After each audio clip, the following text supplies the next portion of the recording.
मेरा प्रणाम। और मेरा नाम अनिल कुमार चौधरी है और हम विद्यापति प्रखंड के जीविका के ब्लॉक प्रोजेक्ट मैनेजर बीपीएम हैं। और आज ये यहाँ पर महिला संवाद जो कार्यक्रम हो रही है, महिला संवाद कार्यक्रम का मुख्य उद्देश्य क्या है? पहला तो यह है कि बिहार सरकार के द्वारा महिलाओं के लिए तरह तरह की योजनाएं चलाई जा रही है। उस योजना से महिलाओं को क्या क्या विकास हो रही है उसके बारे में कुछ योजना के बारे में बताएंगे। आरक्षण दिया जा रहा है। बिहार राज्य महिला सशक्तिकरण नीति 2000 अंचल योजना, राष्ट्रीय सावित्री बाई फुले बालिका छात्रा अल्पवास गृह, स्टाफ सेंटर, सिविल सेवा प्रोत्साहन राशि योजना, मुख्यमंत्री कन्या विवाह योजना, सामाजिक पुनर्वास कोष, सबला कार्यक्रम, रक्षा गृह, आदर्श दंपति योजना, अल्पसंख्यक मुस्लिम प्रतिष्ठा तलाकशुदा सहायता योजना, मुख्यमंत्री निश्चय स्वयं सहायता भत्ता योजना, अंतर्जातीय विवाह प्रोत्साहन अनुदान योजना, बिहार का पेंशन योजना, लक्ष्मीबाई सामाजिक सुरक्षा पेंशन योजना, शौचालय निर्माण घर का सम्मान, मुख्यमंत्री महिला उद्यमी योजना। ये सारी योजनाएं बिहार सरकार के द्वारा चलाई जा रही है, जिससे महिलाओं को लाभ मिल रहा है, महिला विकास हो रही है। तो इसी के बारे में महिला संवाद का कार्यक्रम किया जा रहा है कि बिहार सरकार महिलाओं के लिए क्या विकास का कार्य कर रही है, जिससे कि हर घर की महिला विकास कर रही है।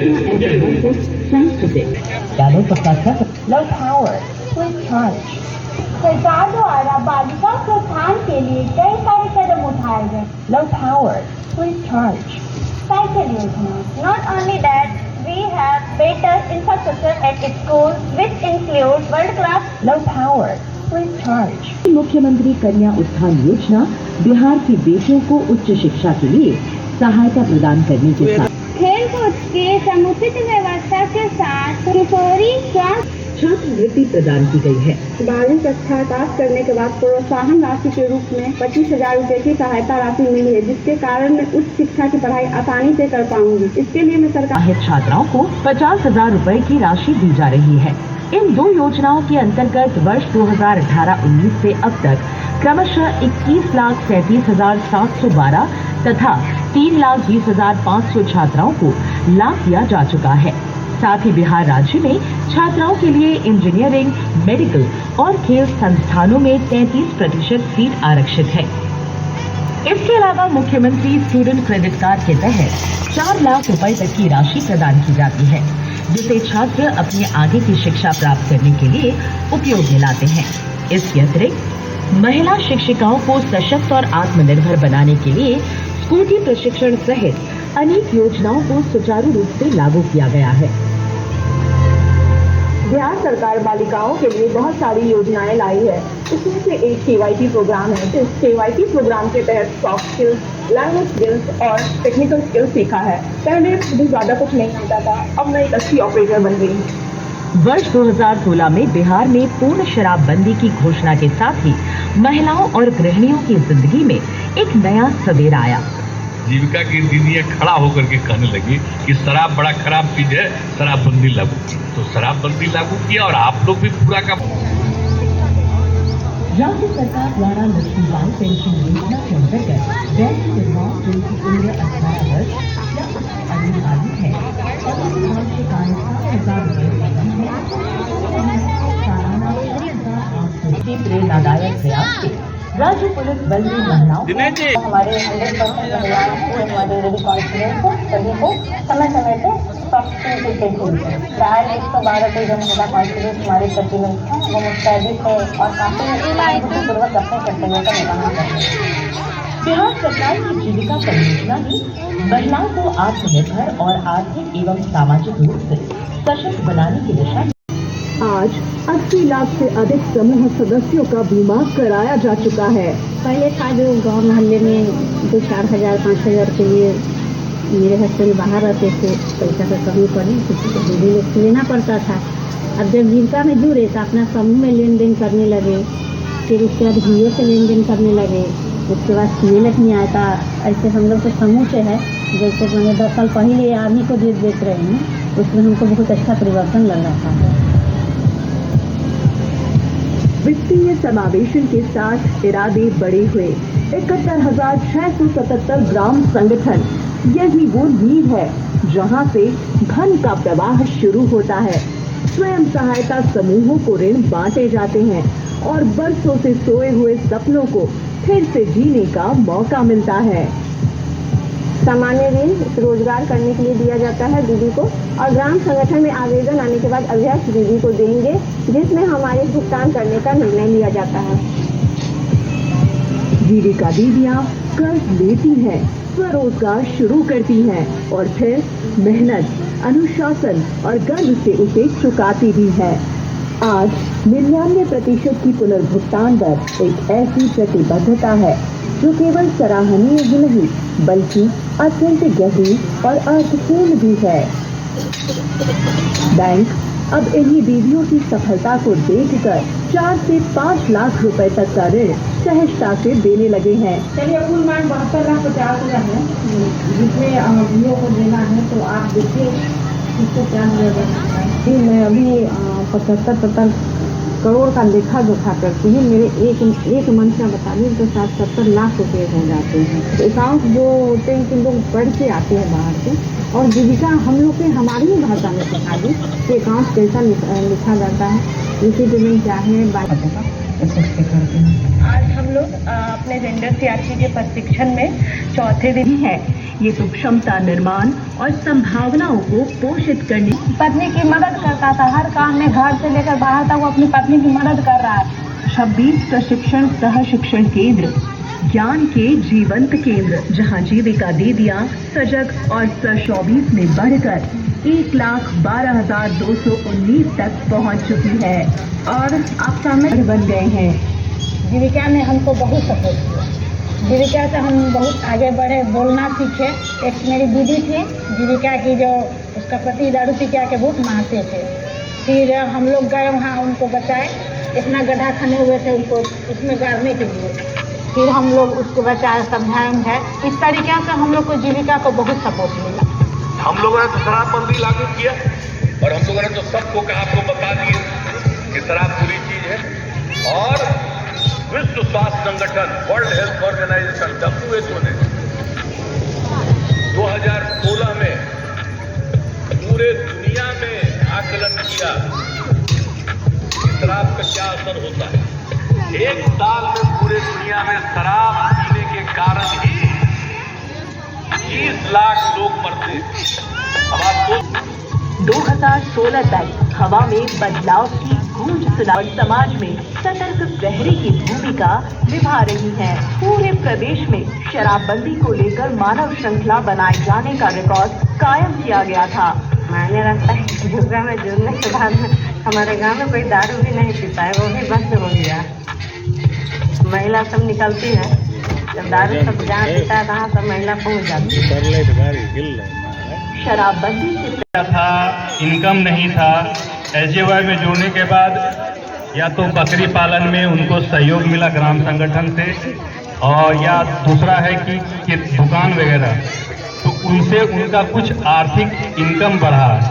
तो ये सब चीज आप लोग कोई नहीं रहेगी।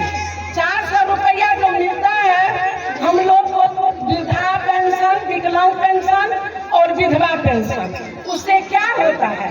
कुछ नहीं होता है।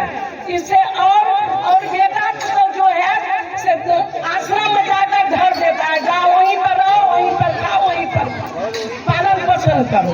400 रुपया से 4 दिन का दवा भी नहीं मिलता है हम लोग को। हमको गुजारिश है जो माननीय मुख्यमंत्री जी सुने मेरी आवाज, जो 400 के बदला 1500 रुपया का महीना दे हम लोग को, हम लोग इसी में खुश रहेंगे। और बाद में जो जीविका समूह से हम लोग को फायदा हुआ, बहुत सारा फायदा हुआ, बहुत चीज सीखने को मिला।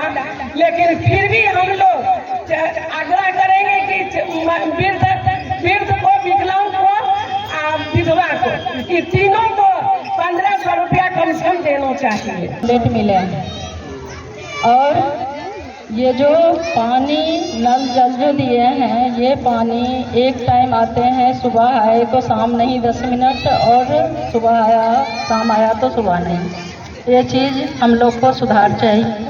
और ये जो बाल विवाह के बारे बोले हैं, तो चीज़ बाल विवाह नहीं करने को, उससे पहले बाल विवाह इंतजार करने में, बड़े होने 18 साल 19 साल करने में ये क्या होता है, नहीं जात में गोत्र, लड़की लड़का भाग जाता है। ये सब चीज़ को सुधार करें और सरकार से विनती है। और बात ये है जो हमें अभी परदेश पति को भेज देते हैं, बेटे को भेज देते हैं, बेटा कमाने जाओ, और औरत लोग बिहार में रहते हैं, बेटा वहाँ जाके एक दिन कमा के 2 दिन दारू पी के उल्टा रहता है। कहते हैं सरकार जो मैं अभी दारू बंद कर दिए हैं, नहीं, ये गलत है। दारू बंद करने को सिस्टम नहीं चालू हुआ है, ये सरकार से निवेदन है दारू बंद करे। और मियाँ बीवी साथ यहाँ बिहार में धंधा दीजिए। जो दीदी पढ़े लिखे हैं वो जीविका सदस्य करके और अपना घर चला रहे हैं, कर्ज लेना बंद कर दिए। लेकिन जो बेटी बहुएं बहन पढ़ी लिखी नहीं है, उसको क्या उपाय होगा, वो क्या करेंगे? वो उसको कुछ रोजगार दीजिए जो अपने गांव में कमा के खाए। ऐसा ना करे जो हमारे प्रदेश में पति गए हैं कमा के भेजेंगे, वहाँ वो दारू पीता है और रिचार्ज कराइए। मोबाइल रिचार्ज के लिए लोग गहना जेवर लगा लेता है बन के, बाबा खाना ना दो लेकिन मुझे मोबाइल रिचार्ज होना चाहिए। तो बताइए, अगर आप जो बिजली हटाकर मीटर हटाकर रिचार्ज कराएंगे तो क्या होगा? क्या बेचेंगे यहाँ बेटी बहनी? मोबाइल क्या बेचेंगे? और तो जो कमाने वाला है, जो जीविका से लोग ले रहे हैं, वो बहुत बढ़िया लेकर देंगे। लेकिन जो बूढ़ी 50 साल हो गए, 60 साल हो गए, उसको क्या उपाय होगा? वो कहाँ से रिचार्ज कर पाएंगे? कैसे अंधेरे में गिरेंगे हाथ पैर बाथरूम जाने के लिए, निकास बाहर जाने के लिए? तो ये सब सुधार सरकार की करें है। लेकिन कोई दीदी का मिलता है, कोई दीदी का नहीं भी मिलता है। बस हम लोग ब्याज का पैसा माफ चाहते हैं, क्या माफ हो जाए। इसलिए नीतीश कुमार को चाहिए बिहार में कंपनी खुलवाने के लिए, सभी चीज के लिए नीतीश कुमार लिखने के लिए होते हैं, लेकिन रोजगार किसको पास है उसको कोई नहीं लिखने आता है। इसलिए नीतीश कुमार को चाहिए बिहार में रोजगार देना चाहिए सभी भाई बहन को, और लोन कर्ज नहीं देना चाहिए, भीख नहीं देना चाहिए। 5 किलो अनाज से भर महीना कोई नहीं खा सकते हैं, मेहनत करेंगे तो जन्मों जन्म खाएंगे। इसलिए लोन देना बंद कीजिए, यही पैसा से आप कोई कंपनी खोलिए, सभी महिला काम करेंगे, सभी को मेहनत करेंगे। मुफ्त को खाना हराम होता है, इसलिए लोन के कभी भी बात नहीं रखिए। पर्दा पर बहुत अच्छा बताए हैं, बहुत कम है, लेकिन बहुत ऐसा महिला है लोन लेते हैं, उसको पति मारकर छीन कर दारू शराब पी जाता है, तो महिला को मारता है तो नीतीश कुमार बचाने आता है। इसलिए सभी को कंपनी खोलना चाहिए, महाराष्ट्र नहीं जाना चाहिए, सभी परिवार एक साथ रहने का योजना बनाना। बहुत बहुत धन्यवाद, बहुत बढ़िया दीदी बोली। इसी तरह आइए, अपनी अपनी बातों पर रखिए। अब यहाँ सटा के बोलिएगा। सभी भाई और बहनों को प्रणाम करती हूँ। मेरा नाम सुचिता देवी है, चांदी जीविका से हूँ। नहीं शौचालय मिला है, नहीं घर मिला है, कुछ नहीं मिला है। हम लोग गरीब हैं और बाल बच्चा जो पढ़ते हैं स्कूल में रुपया भी नहीं देते हैं, कुछ भी नहीं हमको मिलता है। चाहेंगे कि माननीय श्री नीतीश कुमार जी को कि मेरे यहाँ आंगनबाड़ी नहीं है, इसीलिए कोई भी महिला को कोई लाभ नहीं मिलता है आंगनबाड़ी से। और स्कूल भी है जो उसमें कोई पढ़ाई भी ढंग से नहीं होता है, और वहाँ पे जो है बच्चा लोग भी अच्छी तरह से पढ़ नहीं पाते। मुख्यमंत्री जी से यही कहना है कि अच्छे स्कूल का निर्माण करवाए, उसमें अच्छे टीचर को रखे और हम मास्टर बन गए। उससे कुछ मौखिक परीक्षा भी ली जाए कि ये कहाँ तक ठीक है पढ़ने में पढ़ाने में कि नहीं। इन्हीं शब्दों के साथ शुरुआत से हूँ। मैं जन जीविका का कोषाध्यक्ष हूँ और भाजपा दीदी का सचिव हूँ। मेरे तरफ से गति नहीं मिला है, नल जल योजना नहीं हुआ है, हमको घर का नाम आया था, घर नहीं मिला है, घूर कर चला गया है, मुखिया सरपंच सब पूरा दिया। इसलिए मैं ये निरोध आवेदन करता हूँ कि जो घर का नाम घुरा है वो घर का नाम सभी लोगों को आना चाहिए, जिनका घुरा है, और जिनको नहीं मिला है सबको मिलना चाहिए। मैं ना यही चाहती हूँ कि मेरे घर नहीं है, मैं बहुत गरीबी हूँ, मेरे पास नहीं घर है, नहीं टॉयलेट है, कुछ भी नहीं है। जो कहते हैं लोन लेते हैं, लोन लेकर भाग जाते हैं, चले जाते हैं, उसके पास तकलीफ है, वो कमाने के लिए जाते हैं, कहते हैं कि अगर जाने के बाद वो चले जाएंगे, उसको लोन नहीं देंगे, ये नहीं देंगे। 5 किलो जो भी हो वो भी मिलते हैं, उसमें से काट लेते हैं, कहते हैं फिंगर नहीं मिला है, ये नहीं मिला है, सरकार तरफ से इतना आते हैं, यहाँ पर काम देते हैं। ऐसे में कैसे गुजारा काटते हैं आप सब बताइए। और कहते हैं कि सभी अगर चले जाएंगे कोई बाहर, अगर अपने ही गांव में कंपनी खुल जाए, कुछ भी खुल जाए, अच्छे सभी महिला अपना यहाँ आके काम करे, अभी सभी बच्चों के लिए गुजार। और कहते हैं कि दारू भी बंद हुआ है, दारू नहीं बंद हुआ है, अगर बंद होता तो इधर नहीं पीते, नहीं फटकते। अगर लोन लेते हैं बच्चे के लिए, इंदिरा आवास हो या शौचालय, मेरे कुछ नहीं मिलता है, जो भी है उसको भी कभी अभी तक नहीं मिला है, जो 8वां नाम है उसको भी नहीं मिला है। और रास्ता चलते बेटी बहन को बहुत परेशानी होता है यहाँ पर। जी भैया प्रणाम करते हूँ, पेटपुर ढेपरा का रहने वाला हूँ। मेरा 60 उम्र हो गया है, मैं वृद्धा पेंशन नहीं मिला है।